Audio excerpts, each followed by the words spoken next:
Hi, my name is Dylan, and I am from the Morning News crew. I am here today to talk with Mrs. Calandrelli and Miss Smith about the upcoming drama show, Dorothy in Wonderland. Mrs. Calandrelli, how did you decide on the play that you were doing? I looked at a few scripts over the summer, a few different stories. I like the ones that play on stories that we know, taking characters from one story and putting them in the setting of another. There's lots of larger-than-life characters in this show, and I knew it would be a lot of fun and that our students and staff would really enjoy it. Mrs. Calandrelli also, can you give a brief summary of the play? So the story picks up after The Wizard of Oz. Dorothy and her friends, or Dorothy and Toto, are about to go back to Kansas, but another tornado comes and takes them to Wonderland, where they're all scattered about. They make companions and friends with the different characters from the Alice in Wonderland story and have to defeat the Red Queen. Ms. Calandrelli and Ms. Smith, how are the students chosen for the play? Well, it is not an easy process deciding on casting a show, any show, and unfortunately we're never able to find a script that could fit all of the students here at JMS. So part of what Mrs. Calandrelli does too is find a script that has a lot of parts. And then we definitely take into consideration things like student schedules, student interests, and of course we look for some key things like diction and volume and a lot of enthusiasm. I don't know if you want to add anything that was there? Great. Okay. How long does it take to put the show together? So I started looking at scripts over the summer, picked the script at the beginning of the school year, and then we start to look at costume ideas, what we think we might want to, how we might want to dress the cast, any props that we're going to need to make or build or buy. So it kind of started back in September, October, and goes full force until the show closes at the end of March.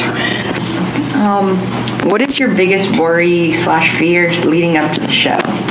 Well, my fears are definitely a lot around the technical aspects, so it's so exciting and awesome that we have students that are running the sound and the light board, so when a sound happens on that stage or when a light turns on or off, that's a student that's running that, which is awesome. But at the same time, that's also really nerve-wracking, and you know, the internet could go out and then our sound cues might get messed up, there could be an electrical storm and the lights could go out, so those are definitely the types of things that on the technical end, I'm always worried. Are we going to miss our cue? If we miss our cue, will the actors miss their cue? So that definitely makes me sweat the week of the show.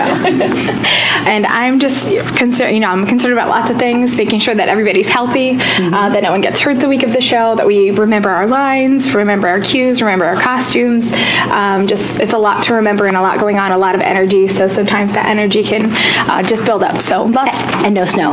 And no snow. No snow. Definitely. And for my last question, what is the date and time of the shows? So the show is on March 21st and 22nd at 7 p.m. We hope to see everybody there. It's going to be awesome. Thanks for coming and talking with us today. We are looking forward for more interviews soon. Bye.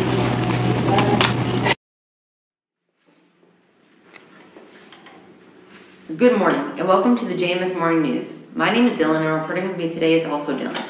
Today is Friday, January 11th, 2019. It is a day 7 and an extension day. Please make sure you know where you are going for your extension and arrive on time. Attention 8th grade students going on the Quebec trip. Just a reminder that all Quebec trip paperwork is due to Madame Lafon no later than January 17th. Box Office Collection Drive. The Box Office Collection Drive wraps up today. So if you brought any sheets, be sure to hand them in. We will announce the winning classroom and draw prize winners next week on the news. So stay tuned. Dylan?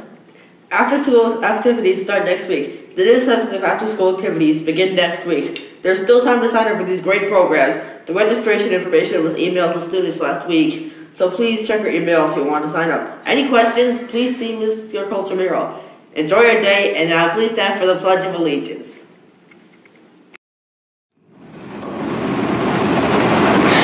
I pledge allegiance to the flag of the United States of America and to the republic for which it stands, one nation, under God, indivisible, with liberty and justice for all.